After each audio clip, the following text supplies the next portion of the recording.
¿Te gustaría saber qué es lo último que escribió el creador del famoso libro La psicología del dinero, Morgan Housel?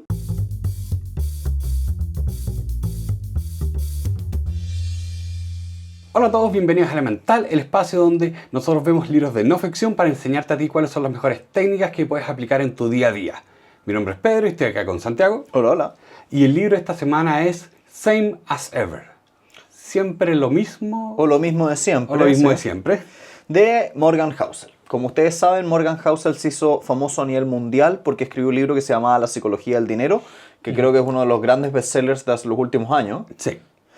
Y hoy día vamos a un poco a contarles algunas ideas y algunos conceptos que él explora en su nueva obra que se llama Lo mismo de siempre.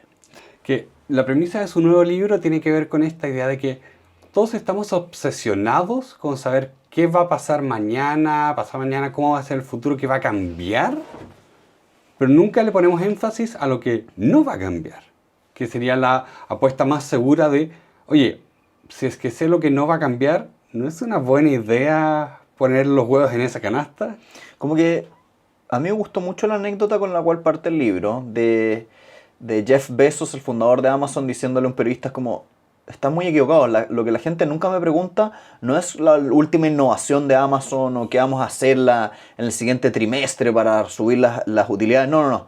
Lo que tú me tienes que preguntar es, ¿qué cosas nunca van a cambiar? Y Amazon dice, o Jeff Bezos dice, lo que nunca va a cambiar es que la gente quiere que las cosas le lleguen rápido y lo más barato posible. Sí. Y fue como, voy a armar un negocio en torno a esta idea de que mientras más rápido y más barato posible, siempre me va a ir mejor.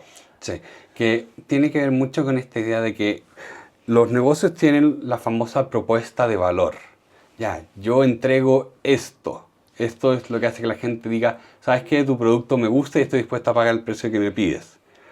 Y estas cosas a veces cambian porque las empresas cambian, las necesidades de las personas cambian, pero lo que él apunta creo que está tan sólido de, no, busca esa necesidad que no va a cambiar, que va a ser duradera porque es parte casi que del ADN del ser humano. Me llama harto la atención este libro porque creo que teniendo todos estos libros acá atrás de inversiones, rara vez uno ve como cuáles son esos libros que han perdurado con los años, como qué libro de inversiones sigue estando todavía vigente 100 años después. Y la otra vez me acuerdo que el propio Morgan Housel subió un artículo en un blog que decía una cosa así como, a mí una de las cosas que más me gusta es leer libros viejos. ¿Y por qué leo libros viejos? Porque si tú lo pensáis, en un año salen muchos libros. Sí. Pero un libro que aguanta 100 años todavía siendo como relanzado es porque tiene algo que es valioso. Sí, o sea, es de esas cosas como que uno las vive, pero es difícil de darte cuenta. Que veamos la música. Hoy día estamos rodeados de música, siempre se produce música, y a veces la gente dice como, ya, pero no es tan buena como antes. Antes la música era mejor, y te dicen, no, antes tenías a Michael Jackson, tenías a Queen, tenías a los Beatles. Pero nadie se da cuenta que estos tres también están rodeados de una infinidad de grupos mediocres. Sí. Lo que pasa es que tendemos a recordar lo que sobresale por malo, lo que sobresale por bueno, y toda esta mediocridad se olvida realmente. Entonces encontrar libros que hayan sobrevivido por tantos años. Incluso te diría que si el libro es malo, porque por ejemplo el Piensa hasta rico no nos gustó, pero ese libro yo te diría que tiene algo que todavía resuena con la gente. Sí. Y es importante entender eso, saber qué hay acá que la gente todavía aprecia. O sea, a mí lo que me llama la atención son dos cosas. Hay un libro de Ryan Holiday que se llama el Perennial Seller. ¿Cómo es? Perennial Seller. Perennial Seller, ¿cómo la cuestión? Está ahí. Perennial Seller, sí, efectivamente. O El vendedor perenne, que básicamente es un libro que habla de qué tienes que hacer para que tu obra se siga vendiendo para siempre. Y yo me pregunto como de los podcasts que estamos haciendo ahora, o del contenido de redes sociales que estamos haciendo ahora, o de los libros que vamos a escribir, lo que sea, ¿cómo lo hacemos para que lo que estemos diciendo resuene en 100 años más, 200 años más. Sí. ¿O te acordáis que en alguna oportunidad estábamos leyendo sobre estas como empresas japonesas que Sí. tenían más de 200 años, más de 300 años? Y había una o dos que eran unas como unos onsen, unas termas Sí. que tenían como 1000 años. Y era como, ¿cómo logras hacer que algo dure tanto? Sí. Y mucho de eso tiene que ver con entender cuáles son las cosas que la gente vuelve a buscar. Ah, y de hecho, ahí que dijiste en nuestro podcast, nos pasa mucho que hay capítulos que cuando salen les van como el promedio. O sea, de repente tienen 500 reproducciones, a veces incluso menos. Pero yo me meto después de meses y veo que van en 5000 reproducciones. Porque era un tema que la gente vuelve a buscar. Mm. Y que, claro, no es el hit del momento, pero es una temática que va a ser duradera, porque el problema, la necesidad es duradera. O sea, hay problemas que no tienen soluciones o tienen soluciones eternas, como nunca vas a decir, ¿sabes qué? Esta fue mi última comida, nunca voy a comer más en mi vida, Sí. porque siempre tienes que estar consumiendo comida.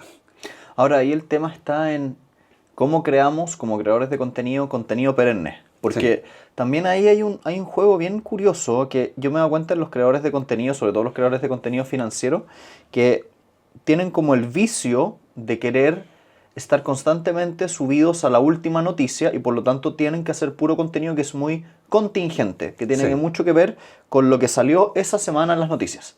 Y tú lo mirás y decís como, sí, les está yendo bien porque son como una especie de novedad constante, Sí. pero el problema es que se vuelven muy esclavos de ese tipo de contenido, porque si paras de publicar, tu vigencia se acaba.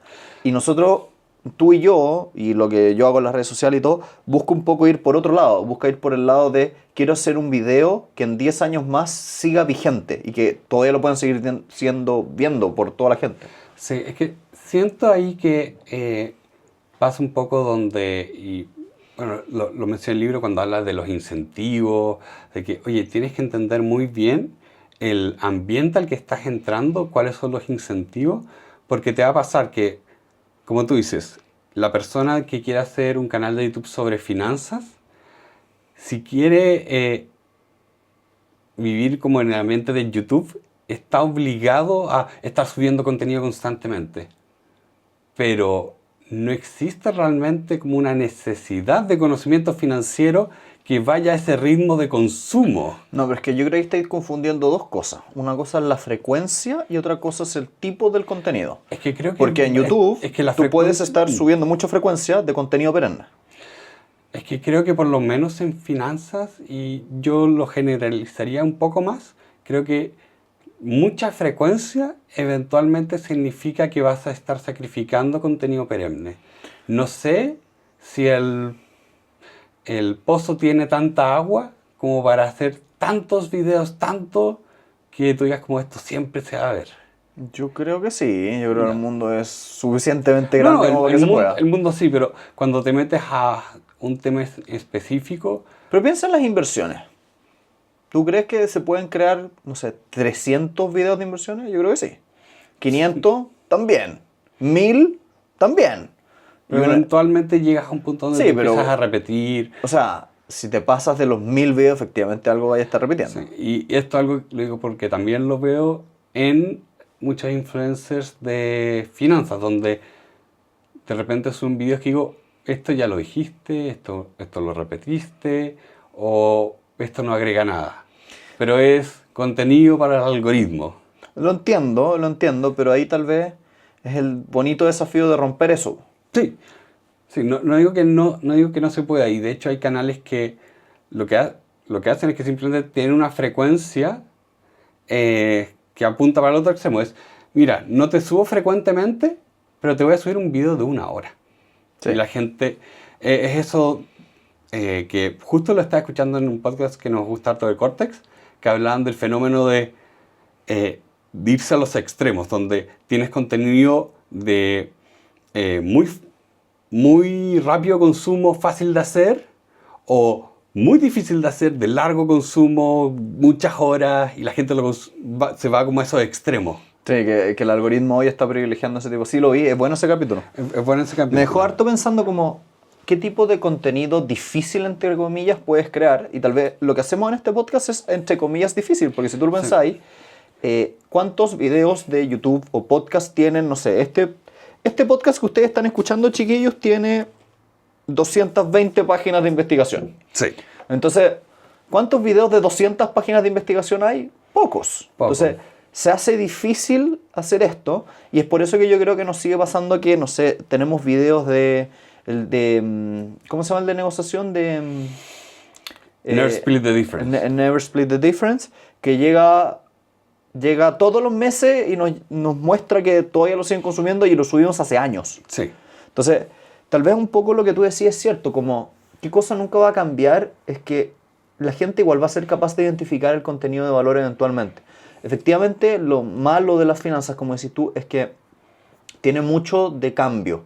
Por ejemplo, si tú sales haciendo un video que explica cómo invertir en criptomonedas de hace 5 años, no sirve o no es lo mismo que uno de ahora. Claro. Entonces, ahí tienes ese lado medio maldito de las contingencias de las finanzas personales, pero al mismo tiempo hay ciertas cosas que sí son perennes. O sea, que hay un libro que es el libro que se llama El hombre más rico de Babilonia, que está por acá. No sé dónde está. Está por ahí en la biblioteca detrás mío. Que debe tener, no sé cuántos años tendrá, a ver, pero debe tener 100 años. Y se sigue leyendo porque tiene cosas interesantes. Ahí veo la riqueza de las naciones. La riqueza de las naciones también. Sí. ¿Qué pasa? Pasa ahí eso, donde el incentivo te va... Es del año 1926, tiene casi 100 años. Sí. Siento que a veces esto es como, por ejemplo, el clima. Tú tienes que... Todos los días el tiempo es distinto, pero el clima es esta cosa de largo plazo. Entonces hay gente que se dedica en finanzas personales a reportar el clima. ¿Qué va a pasar hoy día? ¿Qué va a pasar mañana? Cuando, o sea, el tiempo. El tiempo. Se dedica a reportar el tiempo. Como hoy día pasó esto, mañana va a pasar esto otro. Y a veces lo más efectivo para realmente saber de finanzas es preocuparte del clima. Los grandes movimientos que a veces, que sí, se dan por estos pequeños, pero el largo plazo es... De hecho, creo que lo decía este libro. El largo plazo es finalmente la suma de todas las cosas de corto plazo. Entonces, ¿quieres dedicarte a qué? ¿Al corto plazo y estar todo el tiempo publicando cosas? ¿O al largo plazo y publicar cosas que digas como esto va a ser útil 10 años más? Ahora, el tema está ahí que las máximas de las inversiones, de las finanzas personales, son bastante simples. Como ¿Sí? que yo lo pienso como, mira, ¿quieres ser rico? Te lo voy a dar en 3 frases. Gana plata, no te lo gastes todo, invierte la diferencia. Eso es todo. Sí. Y con eso vas a ser eventualmente rico. No hay nada más que hacer. Sí. Pero suena tan simplista que la gente dice, pero como que tiene que ser algo más. Y, por ejemplo, el libro se mete a otro tema, que es el tema de, oye, pero si hay riesgos, voy a perder toda mi plata, ¿cómo lo voy a hacer? Y ahí es donde nuevamente nos damos cuenta que los seres humanos somos pésimos para entender y evaluar riesgos. Sí, porque estamos... Y me gusta tanto como lo pone acá de, mira, el riesgo es lo que no pensaste que iba a ocurrir después de que pensaste todas las cosas que no ocurrieron. No encontré notable la anécdota de la NASA en todo caso. Sí, cuenta. Lo voy a contar rápido. Hay una anécdota espectacular que demuestra qué es el riesgo con un caso dramático que ocurrió en la NASA en los años 60. Concretamente había una persona que se llamaba Víctor Prather, ¿verdad? Concretamente había una persona que se llamaba Víctor Prather, que era un astronauta que lo lanzaron hacia el espacio para probar los vuelos anteriores a llegar a la Luna. Claro. Y querían probar el traje. Querían ver que todo funcionara bien, que no se quemara, etc. Y lo que ocurrió es que salió todo muy bien. La NASA efectivamente logró subirlo, hacerlo descender, no se quemó el traje, no se rompieron las cosas. Pero lo dramático fue que cuando cayó al agua la nave y empezó a, como entre comillas, a esperar a que viniera el helicóptero para llevarse a los astronautas de vuelta a la base, lamentablemente el astronauta abrió el casco. Sí. Y cuando abrió el casco se le empezó a caer el agua hacia adentro y se ahogó en la tierra. Sí. A pesar de que su propio, digamos, traje era perfecto para el espacio. Claro, él había abierto el casco para respirar aire fresco y cuando se cae al mar, se ahoga. Y es Si bien no ridículo. hubiera abierto el casco, habría estado perfecto, porque el traje era hermético. Y es bien ridículo, porque si tú lo pensáis, es como la NASA pensó en todos los riesgos habidos y por haber en el subir al cielo. Pero a nadie se le ocurrió que si te metías al agua en la tierra con ese traje te podías ahogar. Es que él podía meterse al agua, pero el tema fue que abrió el casco. Es como un poco el cuento también de esta persona que se ahogó, creo que era como el rey de Alemania, en una de las cruzadas, que tenía el ejército más grande, y se murió ahogado en el río porque tenía la armadura puesta y fue a tomar agua. Se cayó para adelante y se ahogó, y ahí quedó el ejército más grande de la tercera o cuarta cruzada. Igual lo que encuentro interesante de eso es que por lo menos a mí, en mi profesión, me enseñan a pensar en términos de riesgos. A los abogados normalmente les hacen pensar qué puede salir mal, qué no va a funcionar, qué cláusula del contrato se va a romper. Entonces constantemente la cabeza de los abogados funciona en torno a cómo puedo hacerlo para evitar la mayor cantidad de riesgos hipotéticos que pueden ocurrir. Y muchas veces te pasa que los ingenieros, los empresarios que están contigo hablando, empiezan a decir, pero eso no va a ocurrir, o nunca lo habían pensado. Y es como, bueno, es que tu forma de pensar no está diseñada para buscar riesgos, tal como la de un abogado sí está diseñada para eso. Entonces, se genera una cosa bien interesante al momento de invertir, porque el inversionista, que es a su vez abogado, muchas veces está pensando en cómo minimizar los riesgos. Sí, y de hecho es muy curioso eso que dices, porque a mí me ha pasado en mi experiencia trabajando que a veces estoy rodeado de gente que tiene mucha atención al detalle o simplemente tiene un buen ojo para hacerte las preguntas, donde decir, a ver, ¿pero qué pasa si es que vas a dar una presentación y no tienes PowerPoint, se cae el PowerPoint? ¿Tu presentación funciona sin el elemento visual? ¿O está preparada para no tener este elemento visual? Y nunca lo pensaste. Y nunca lo habías pensado, porque tu premisa era, yo estoy armando un PowerPoint para presentar el PowerPoint. Pero si quieres hacer una presentación, ¿la gente quiere ver el PowerPoint? Esta es otra pregunta desgraciada. Y de hecho, la forma en que a nosotros nos enseñaban mucho cómo minimizar el riesgo desde la perspectiva del design thinking era hacer un prototipo y probarlo. Porque era un tema de, mira, no se te van a ocurrir las cosas que pueden salir mal. Entonces, pruébalo para ver qué salió mal y corrige. Ya. Es un poco la idea al revés de, a ver, probar, ver que no funciona y arreglar. En vez de tratar de hacer el trabajo de pensar, a ver, ¿qué no estoy pensando? Que es lo casi, diría imposible. ¿Cómo puedes pensar en lo que no estás pensando? Porque por definición es lo que no estás pensando. Bueno, está la típica frase de los desconocidos desconocidos, los Sí. unknown unknowns, que para los que no saben es la lógica o la idea de que, creo que fue un político estadounidense, ¿no? Fue un militar. Un militar. Un militar, un general, que de hecho, qué bueno que lo mencionaste porque yo me acordé de él mientras leía el libro respecto a eso mismo, porque cuando él lo dijo la gente se rió. Sí, en una, ¿cómo era? Lo ridiculizaron. Era como en una conferencia de prensa, él decía como, hay un montón de cosas que no sé que no sé. Y la gente dijo como, ¿cómo es posible que un militar me diga esto? Claro, y él quería explicar de que hay cosas que sabemos, hay cosas que sabemos que no sabemos, por ejemplo, en su caso, ¿dónde está escondido Osama Bin Laden? Pero después está, ¿qué es lo que no sé que no sé? Porque tú puedes decir, yo no sé cuál va a ser el siguiente objetivo del ataque terrorista, porque estás esperando un ataque terrorista. ¿Pero qué no estás esperando? Por ejemplo, no sabes que de repente Llega una pandemia. Llega una pandemia. Entonces, es bien loco porque me gusta esta fórmula de pensar en términos del riesgo de lo que no sabes que no sabes. Sí, porque te da claridad de que pasa mucho, que uno trata siempre de pensar en el futuro, prever el futuro, y se te olvida que hay cosas que uno en realidad no tiene cómo prever. Y que la vida es un conjunto de cosas imprevisibles. Sí.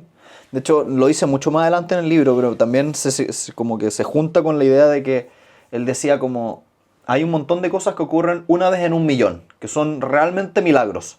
Pero si somos 6 billones de personas, hay milagros todos los días. Exacto. Y es ridículo, pero, esto ocurre una vez en 10 millones. Bueno, algo que ocurre una vez en 10 millones pasa todos los días. Sí, es como la probabilidad y de hecho ahí lo da como ejemplo, la probabilidad de que tú ganes la lotería es minúscula, pero la probabilidad de que alguien gane la lotería es altísima. Porque Porque hay tantos participantes que alguien tiene que ganar. sí. Entonces, es loco pensar cómo uno no está acostumbrado a ver las cosas extraordinarias o las cosas que uno no conoce en el día a día, pero constantemente nos ocurren. Y creo que ya la pandemia nos mostró a todos Sí. que eso puede ocurrir. O sea, yo pienso, Pedro, hace 3 años atrás, 2 años atrás, estábamos encerrados a nivel hace 3. mundial. Como, Sí. es muy extraño decirlo, pero el planeta entero se paró. Sí. Nada avanzó. Eso es muy extraño. Se cayeron las cadenas de suministro. El mundo moderno se Se paró, detuvo. se detuvo. Un aire ahí entre medio. Sí, que es impresionante de pensar la fragilidad, y bueno, lo toca el libro en una parte, la fragilidad de todas las cosas, pero también la resiliencia de que seguimos acá. Sí. Esto se paró, pero volvió a andar la máquina. Es impresionante. Bueno, una de las reglas de la felicidad, según el libro, es bajar tus expectativas. Lo encontré fascinante. La verdad las cosas es que esto es algo que a mí personalmente igual me llega harto. Porque yo creo que desde muy pequeño he venido con esta ilusión de grandeza constante, de querer más, ser más grande, más grande, más grande, compararme con los más grandes, los más grandes, más grandes. Y muchas veces pasa que para ser feliz no necesitáis todo ese nivel de grandeza. No, de hecho, incluso el libro más adelante cita a Jim Carrey de otras personas, cuando él decía, como, me encantaría que las personas pudieran vivir un poco la fama y la riqueza para que se dieran cuenta que no es la gran cosa. Sí. Como eventualmente eso no está en los ingredientes que hacen la felicidad. Sí. Yo lo miro mucho con este tema, de hecho, me acuerdo de haber visto un video que se llama ¿Por qué tu año nuevo va a ser desilusionante? Ya. Y pasaba por esto, porque las expectativas de que la fiesta de año nuevo va a ser tan monumental eran inalcanzables. Entonces, si vas con una expectativa que, oye, va a ser como una fiesta como cualquier otra, ahí quizás te pueda sorprender. No, y el problema está que las expectativas se transforman o se crean en base a una constante comparación. Sí. A mí me pasa mucho que Pedro y yo, para los que no saben, vivíamos en una comuna donde hoy día en la mañana, por esas casualidades de la vida, tuve que ir a pasear. Y me ocurría en esa comuna que habían un montón de autos muy caros por todos lados. Y yo no tenía un auto muy caro y constantemente sentía un sentimiento de como inadecuado, como no pertenezco o por qué no tengo ese otro auto que tienen todos los de al lado. Y me pasó que me cambié de comuna y a una comuna más normal y me pasó que empecé a ver todos mis autos eran iguales a los de todo el mundo. Sí. Y dije, ya, parece que no estoy tan mal. Exacto. Y el problema estaba en que no había percibido el daño que me estaba haciendo el constantemente compararme con personas que no estaban en una situación igual que la mía, ¿cachai? Sí. O sea, es como, ¿cómo pretendes que yo, que habiéndome quedado huérfano, tenga un auto de lujo comparado con personas que, no sé, son de riqueza generacional? Sí. De esa gente que tiene como, no, es que mi bisabuelo tenía un campo gigantesco en no sé dónde y por lo tanto todos hemos heredado no sé cuántas viñas. Exacto. Y es como, no tengo cómo competir contra esta gente. Sí, de hecho, yo acabo de irme de unas mini escapadas con mi pareja y fuimos a un viñedo y todo y nos contaban como, sí, este era el viñedo, la señora heredó este viñedo del padre en el 60 y decidió empezar a plantar fruta y te das cuenta como, no, parten 10 millones de dólares antes que tú. Sí.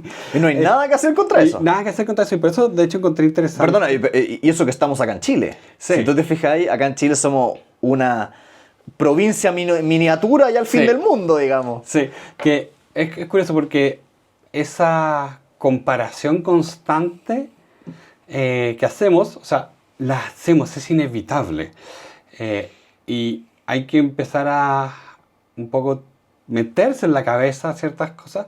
Y, por ejemplo, a mí es un consuelo muy grande el saber que, porque hay muchos estudios que dicen esto, que la gente miente en redes sociales. Sí. Y no quiero decir que sea literalmente como, oye, ¿sabes que los perros tienen 5 patas? No, no, no.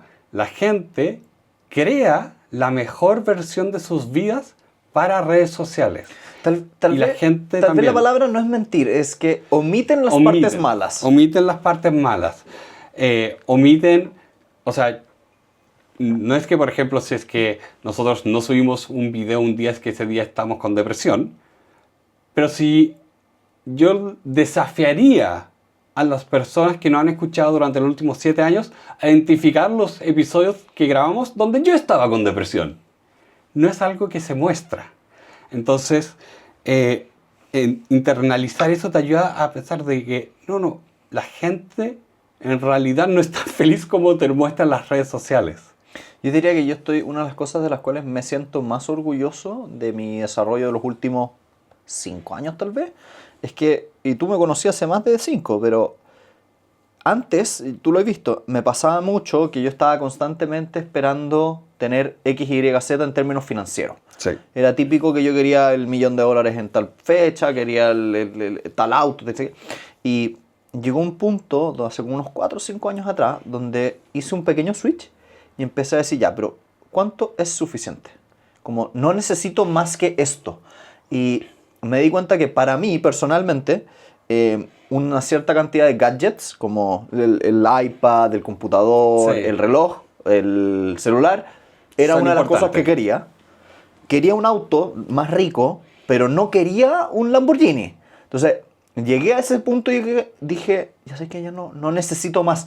Y de lo que me siento muy orgulloso es que ahora ando en ese automóvil Sí. y... Te demoraste 7 años en ahorrarlo. 7 años, 10 años en ahorrarlo. Y veo pasar al lado mío un Ferrari y no lo deseo. ¿Y por qué? Porque aprendí una lección que me costó mucho llegar, que era aprender a decir, esto es suficiente. Sí, es que pasa, y de hecho este libro lo hice de, al final dejamos de decir cuánto es suficiente o preguntar cuánto es suficiente porque la pregunta no la internalizamos, la pregunta no se trata de mí y qué quiero para mí, se trata de qué tiene el resto. Sí. Entonces le hacían una pregunta una vez a un ejecutivo de Wall Street como, ¿cuánto es suficiente? Y él respondía, más. Eso es suficiente dinero. Porque estaba en un ambiente donde todos se estaban comparando, todos buscaban la mayor riqueza posible. Entonces, la única lógica para ellos era infinita riqueza. Sí, a mí me recuerda mucho la historia de Bernie Madoff, el estafador piramidal más grande de la historia, que lo que la gente no sabe es que él era millonario en decenas de millones de dólares antes de empezar a estafar a nadie. Legítimamente era muy millonario, pero estaba rodeado de Más. billonarios. Sí. Entonces, como los billonarios lo miraban como no tienes dinero, el gallo empezó a hacer estafas. Sí, creo que acá decía, también en el libro mencionaba un tipo que en Silicon Valley era millonario en 10 millones y decía como, en 10 millones en Silicon Valley no eres nadie. ¿Sí?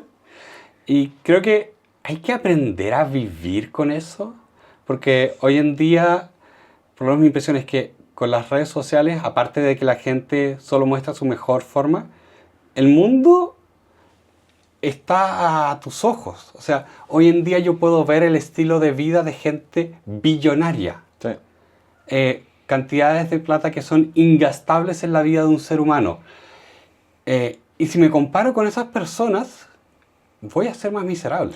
Y es muy fácil porque hay muchas es muy más... fácil verlo. Hay muchas más personas en las redes sociales famosas que son Sí. muy ricas Sí. que personas famosas que no son muy ricas. Sí. Entonces te empieza a pasar que empiezas a Tú solo rellenar, observas a los ricos. empiezas a rellenar tu feed de gente como multimillonaria y de repente te das cuenta que, oye, esto no es real, o sí, estás pensando en el 1% del 1% del 1% de Dubái. Sí. No es real. Sí. Y pasa que yo lo veo como se genera este incentivo social a convertirse en una de estas personas que pasan casos como los del Fire Festival, que que finalmente querían vender la fiesta de ultralujo en una isla, que fue una estafa al final. Y justo la Dani estaba viendo la serie que hicieron ahora sobre a esta persona que creo que ya está en la cárcel por estafa, que decía que que su empresa había inventado una máquina que con una gota de sangre te daba todos los resultados. Era una mujer ella. Sí. Sí. Y ella finalmente... No sé cómo se llama ella. Pero la buscaremos y... Sí. Y si ustedes no están escuchando, déjennos en los comentarios, por favor, el nombre de la persona, ¿Cómo se llama no nos ella? acordamos. Pero mirá el caso y decía como, claro, este tipo de personas viven en un mundo donde... Y se comparan, y decía, ella, esta persona completamente sociópata, pero ella admiraba las figuras como Steve Jobs, Mark Zuckerberg, Bill Gates, que fueron a la universidad, pero se fueron de la universidad porque inventaron una tecnología revolucionaria. Y si ese es tu punto de comparación, oye, como dices, el 1% del 1%. No es una buena comparación y no te va a hacer feliz. El otro capítulo que también encontré fascinante y contexto para la gente son 22 capítulos, entonces no los vamos a dejar todos, pero cada uno tiene esta idea de qué cosas no cambian. ¿Qué cosas no cambian acá en las personas? Y una que encontré fascinante era, la gente no quiere precisión, quiere certeza. No me digas que hay un 80% de probabilidades de que va a llover. Dime sí o no si va a llover. Y que en el mundo de las inversiones... Sí, pero me gustó porque él lo generalizaba un poco más, porque siento que se aplica a muchas cosas, donde la gente busca respuestas que le den la mayor cantidad de certeza o confianza de que hay certeza.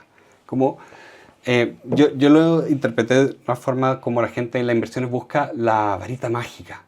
¿Cuál es la gran inversión que tengo que hacer para tener un 500% de retorno?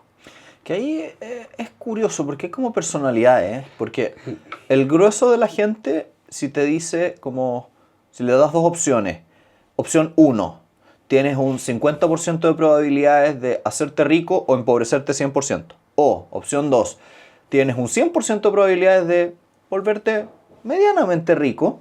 La gente dice, bueno, parece que me voy por ser medianamente rico en un 100% de las probabilidades. Claro, lo que se llama la aversión al riesgo. Porque le tengo un poquito susto a esto de sube o baja de manera ruleta rusa.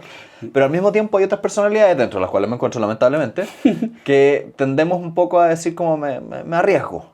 Y te diría que igual, por lo menos desde mi experiencia personal, igual hay una cosa medio interna, porque yo te admito que yo igual batallo contra la incertidumbre. Y a pesar de ser emprendedor, dedicado a las inversiones, mis portafolios suben y bajan, pero a pesar de todo eso, el no tener un sueldo a fin de mes fijo y no tener la certeza de que me va a llegar la plata al final del mes es durísimo. Entonces estoy constantemente como batallando conmigo mismo para ver si es que me atrevo a seguir haciendo lo que hago. Sí, es que en un mundo de tantos inciertos buscamos las cosas ciertas y hace sentido que busquemos las cosas con la mayor certidumbre posible. Pero lo que se nos olvida es que no es A o B, no es blanco y negro, son probabilidades. Y el problema es que el ser humano es nefasto para entender probabilidades. Es como si te digo, ok, tiré una moneda 100 veces. La 70 me salió cara, 30 sellos. ¿Cuál es la probabilidad de que me salga otro sello? 50-50. 50-50. Pero mucha gente no intuye eso, de que, de nuevo estás con las probabilidades. La probabilidad no cambió porque tú estabas viendo que te estaba saliendo más una que de otra. Por eso mucha gente se confunde en los casinos, porque entienden mal las probabilidades. Y no me acuerdo, ¿quién decía que la gente debería estudiar probabilidades y convertirse en un probabilista en el mundo moderno? De hecho hay un libro, el que vimos de... Es que no, sé que lo leímos en alguno, pero no recuerdo en cuál. ¿Cómo se llama el libro este de la estadística? El de... ¿Data Detective? Ese. Bueno, ese es un muy buen ejemplo de cómo tú puedes, a través de la estadística, entender más el mundo. Y de hecho, este yo lo conecté un poco con el siguiente capítulo, que no lo vamos a mencionar, pero que habla de las historias. De que las historias son más fuertes que los hechos. Y pasa que no mucha gente sabe contar historias desde los hechos. O tomar una probabilidad y contarte una historia para convencerte y darte certeza, que eso es lo que, por lo menos yo lo interpreté tanto, la importancia de, ¿me da esta confianza o no para tomar una decisión? Está pasando un avión. ¿Por qué tienes que pasar un avión cuando estamos en un podcast? Sí. ¿Cuál es la probabilidad de eso? Sí. Porque no sé si te pasa un poco eso de que tú ves a la gente actuando de cierta forma y dices, ok, ¿de qué tienes certeza que estás tomando estas decisiones? Porque a mí me parecen raras. No sé si me pasa tanto. Es como que, te soy sincero, me ha costado entender un poco el punto de la unión de las dos cosas. Está bien, no importa. No he entendido también la idea, la verdad. Si alguien me entiende, déjenmelo saber. Pero encuentro que pasa eso, que la gente busca sentirse lo más segura posible de algo. Y eso tiene que ver con el poder de convencimiento de algo o con finalmente la promesa de que acá, no, yo sé lo que va a pasar en el futuro. Y la verdad las cosas es que una y otra vez la capacidad del ser humano para predecir el futuro es nefasta. Lo hemos visto una y otra vez. Pero todavía está esa necesidad de saber qué va a pasar mañana. Porque tenemos la incertidumbre. Tenemos ese miedo de qué es lo malo que va a pasar, que se viene. El capítulo 10 habla de otro tema que tiene que ver con querer todo muy rápido, muy pronto y antes o lo más grande posible. Y me acuerdo mucho la canción de Queen de I Want It All and I Want It Fast and I Want It Now. I want it all. Es una gran canción. I want it all and I want it now. Es una gran canción. Es una gran canción. Para efectos, nota para Pedro el editor, poner la canción. Sí, creo que puedo poner eso de la canción. ¿Crees que podéis poner un par de segundos antes que Sí. nos corten? Sí. Si nos cortaron el podcast por esto. Bueno, el punto es, a pesar de que lo dije pésimo, que me acuerda mucho la canción de Queen de Lo quiero todo y lo quiero ahora, Sí. porque creo que transmite muy bien algo de que todos tenemos. Yo vivo constantemente en esa sensación de que quiero que se termine el año, quiero que se termine el periodo, quiero que se termine la inversión.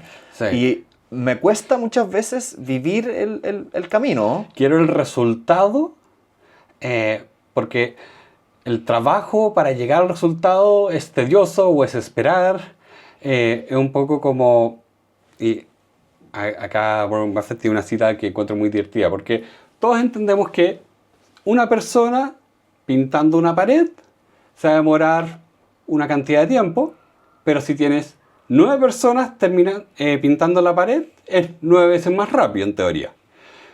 Eso no se aplica a todas las cosas, y Warren Buffett decía, no puedes tener un hijo en un mes si es que embarazas a 9 mujeres.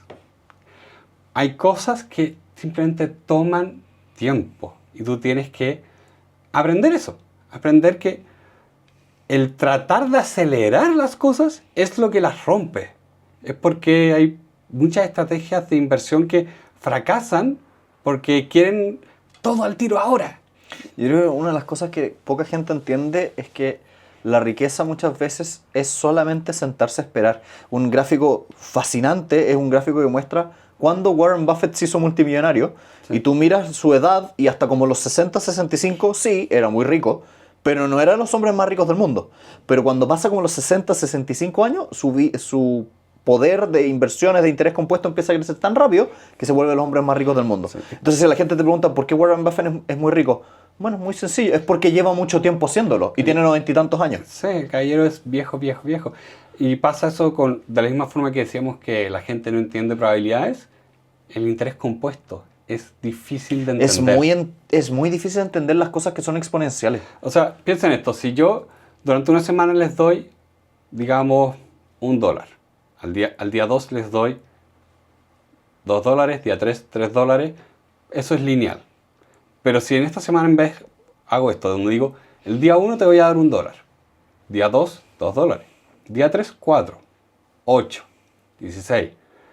Una de las cosas que pasa es que crece cada vez más rápido y lo otro que pasa es que la mitad del resultado final va a ocurrir el último día. Eso es muy raro de entender intelectualmente. Sí. Es difícil. Por eso en el libro de Factualness, ahí el autor que era doctor decía, a mí las cosas que me dan miedo son las que se duplican. Porque si tu enfermedad se duplica, es una epidemia. Pero si no se está duplicando, no es una epidemia. Y ahí tienes la comparación entre la gripe aviar y el COVID-19. Que aún así se estaba duplicando porque era tan fácil de contagiarse. Al final del día lo que termina pasando muchas veces es que todo lo que nos rodea nos fuerza a querer crecer exponencialmente. Por ejemplo, lo veo en el mundo de los emprendimientos, como, no, es que tú tienes que crecer rápido. Inviértele todo lo que puedas para tener 100 empleados lo más rápido posible.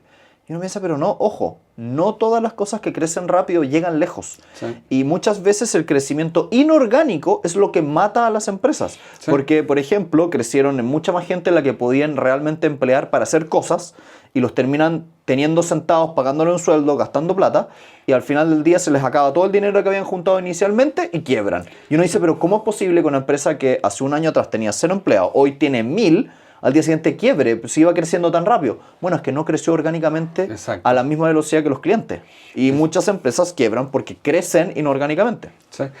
Pasaba mucho con la crisis y me acuerdo del libro que veíamos de lo difícil de las cosas difíciles, que ahí el autor vivió la crisis del .com de los años 2000. Y decía que de un minuto a otro dejó de llegar el dinero. Ya no habían las inversiones que habían antes. Entonces, el único dinero que tenían era lo que podían ellos hacer entrar orgánicamente. ¿Cuánto estás vendiendo? Y resulta que no era suficiente. Y tuvieron que despedir gente. Y ellos se salvaron de quebrar. Pero mucha gente quiebra o despide mucha gente. De hecho, acaba de pasar. El año pasado hubo récords de despidos En todas las tecnológicas. en todas las gigantes. tecnológicas. Porque, ¿qué pasó? Durante el COVID hubo récords también de inversión y récords de ganancias, pero después se normalizó las cosas y resulta que las personas, por un lado, volvieron a trabajar como antes, no consumían cosas como consumían antes, porque antes estábamos encerrados. Entonces, claro, Zoom era lo más importante del mundo, Netflix era lo más importante del mundo, el videojuego que quisieras lo necesitabas porque ¿qué otra cosa ibas a hacer? Pero después ya no. Entonces, crecieron y después golpeó la realidad. A mí me pasa mucho hablando con emprendedores que tienen como esa ilusión de que no, salgamos a levantar capital y llenémonos de dinero. Y lo curioso es que no piensan en, pero ¿cuánto estás ganando? Yo muchas veces les digo, qué lindo que hayas levantado $500,000, pero estás vendiendo, es lo único que me importa. Sal a ganar dinero. Si ganas dinero, el resto está listo. Sí, porque después pasa que los inversionistas vienen a cobrar. Y ahí es donde tú quiebras. Porque ese capital, esa plata que tú levantaste, dijiste, mira, me llegó toda esta plata, no es tuya.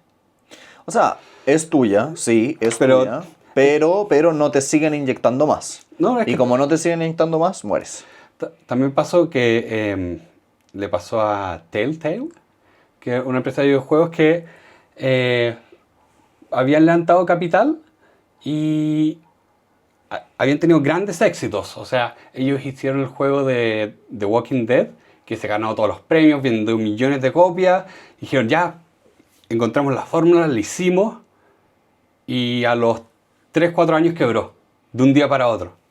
Porque no estaban realmente haciendo hits, no estaban ganando dinero. Y tenían toda esta deuda que ellos que habían usado para trabajar, que fue les vinieron a cobrar. Y tuvieron que decir, adiós.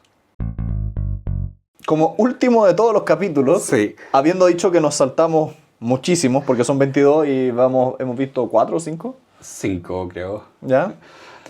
Vamos a ver el 22, que siento que fue una muy buena forma de cerrar el libro, porque te obliga como lector a mirarte a ti mismo, ser introspectivo, porque te dice, oye, las heridas sanan, pero las cicatrices quedan. Hablando de cicatrices, Santiago tiene una en la frente, yo tengo una en la frente acá y una en la nariz. Que esos fueron accidentes de niñez. Eso se llama el déficit atencional de Pedro. Sí. Fue algo que vio y quedó ahí. Sí, Ok. tenía que decirlo. Pero efectivamente ocurre eso, de que las experiencias de vida traumáticas nos quedan y las internalizamos y marcan cómo nosotros vemos las cosas. O sea, diría, ¿cuál dirías que son finalmente tus experiencias de vida que más te han marcado? ¿Cuáles serían? Yo creo que cosas que nunca he olvidado son el divorcio de mis padres cuando era chiquitito, después el cáncer y la orfandad, Ujú. y esas cosas han predispuesto cómo enfrento el mundo, como no veo, por ejemplo, el dinero para mí es un tema importante porque pasé de tener mucho a tener muy poco, y, y después volví a tener mucho, afortunadamente. Claro. Y todo ese camino fue en base al miedo a quedarme con poco. Entonces, ahora cada vez que veo algo que pueda arriesgar mi patrimonio en términos muy groseros, le tengo mucho respeto porque recuerdo esa cicatriz que me quedó de chico. Claro, de que tu suelo, tu red de estabilidad desaparece. Sí, y puede ocurrir, ¿ah? Y Puedes puede tener ocurrir. todo y de repente al día siguiente no tenéis nada. Sí, o sea, nada nos evita que tengamos un accidente de auto fatal. ¿Sí? ¿Y a ti, Eh, Pedro, qué cosas te han dejado marcado así? Mira, yo creo que una de las cosas que más, o sea, más me ha marcado un poco, tiene que ver con cómo, al revés, yo tuve mucha estabilidad en toda mi niñez, juventud, pero fue al salir a trabajar que me ha tocado más difícil. Me ha tocado perder trabajo por una razón u otra. COVID fue una de las más sorpresivas, no la vi venir. Eh, entonces ocurre que yo hoy en día, por ejemplo, no tengo esa visión de, no, es que si consigues un trabajo en empresa X, lo puedes mantener. Y digo, no, hay veces que esos trabajos no son tan estables como te los venden, porque yo no he vivido esa estabilidad laboral. Entonces, mi visión está sesgada a el mundo laboral puede ser tan inestable como uno se lo pueda imaginar. Eh, también cosas como el lado menos traumático, pero yo no tengo hermanos. Entonces me pasa que yo veo las relaciones de forma distinta. Me pasa que yo valoro mucho las amistades y las relaciones que he formado con amigos, en el colegio, en la universidad, versus a veces las relaciones familiares. No es que miren menos las relaciones familiares, pero no tengo... No te son tan naturales. no me son tan naturales. No, porque es muy es que ese es el tema también. Es muy distinto la compañía de tu familia que la compañía de tus pares. Sí, es distinto. Entonces, ahí lo veo distinto y también todo el tema de la que hoy en día se le llama la neurodivergencia. Justo salió mi déficit atencional a relucir. Pero eso significó muchas dificultades a la hora de adaptarme al ambiente académico en la universidad. Y eso fue un gran trabajo adaptativo que me hace ver todos esos procesos de forma distinta, como, no, lento pero seguro funciona.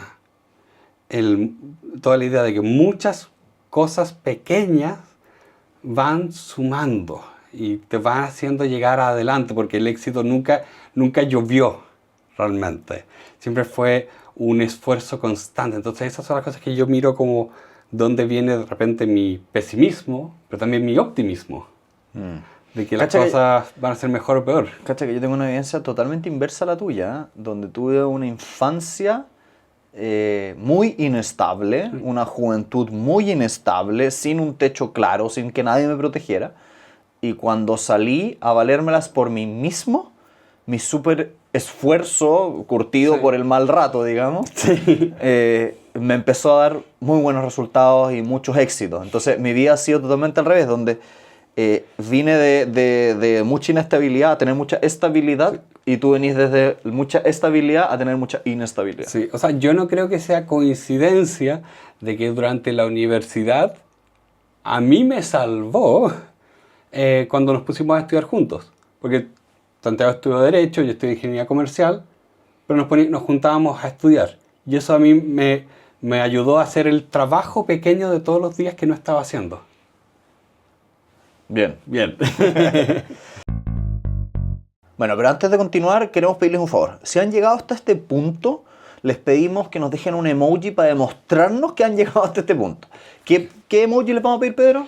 Dejemos, ya que no existe el símbolo de infinito, hasta donde sé, dejen el símbolo de reciclaje, que cumple un poco la misma función de Sí. un círculo que gira en forma infinita. Pero en general, ¿qué te pareció este libro? Yo a este libro le doy a dar la nota más alta que tenemos nosotros. Para mí este es un libro de velador, porque, a ver, porque son 22 capítulos, o sea, son 22 ideas. De Teo Joyas. 22 joyas. Siento que me pasó mucho leyendo lo que yo decía, como cada uno de estos capítulos podía profundizarse más, podría extenderse más. Siento que hace el trabajo, o sea, yo me imagino una miniserie de podcast donde se explore una idea. Cada capítulo explora durante una hora una sola idea de cada capítulo. Yo creo que tú puedes hacer eso. Así de rico encontré que era el contenido. De verdad, Morgan Housel para mí se ha convertido en mis autores favoritos muy rápidamente. Morgan Housel da gusto leerlo. Da Aparte, gusto ¿no te leerlo. has fijado que... No, pero de hecho no sé si sabes que tiene un blog que se llama Collaborative Fund. Ah, no. Vayan a Lo voy a- googlearlo. lo Es voy a bueno. googlear. Es Lo muy voy a bueno. buscar. Tiene varias de estas reflexiones. Da gusto ver a un escritor con este nivel de agudeza. Como que Sí. la otra vez estaba leyendo como qué hace distintivo un creador de otro, y hay veces que el tener el mejor insight de un como contenido o de una idea como conocida te hace destacar. Sí, Y yo de creo hecho, que él lo menciona acá también. él es eso. Él es una persona que es capaz de identificar en cosas sencillas ideas extraordinarias. Y da gusto leer un libro así. Para mí, no sé si no es un libro que voy a revisitar en el Vilador, pero sí va a quedar en un lugar bastante visible en mi biblioteca porque al final del día es un libro del cual puedes volver a leer un capítulo. Sí. Y basta con leer un capítulo y te vas a ir contento. Entonces, me genera un poco esa sensación. Ahora, si quisieran seguir explorando un poco más sobre este autor, tenemos otro episodio que se llama La psicología del dinero, donde ustedes pueden ver el primer libro que lanzó al estrellato a Morgan Housel. Sí, que es un muy buen capítulo, es un muy buen libro y los dejamos muy invitados a verlo.